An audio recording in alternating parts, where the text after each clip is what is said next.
ദോശയും green peas കറിയും green peas കറിയും തക്കാളിക്കറി ആ സൈഡിൽ തന്നെ കുറച്ച് ഒഴിച്ചു കൊടുക്കണം. അപ്പൊ ഇതാണ് ഇഞ്ചിന്റെ ലഞ്ച് ബോക്സ്.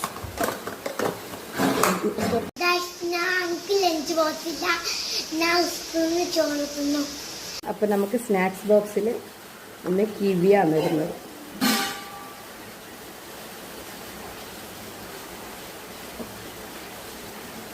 എല്ലാം ഒന്നില്ലേ കോളിടുന്നത്.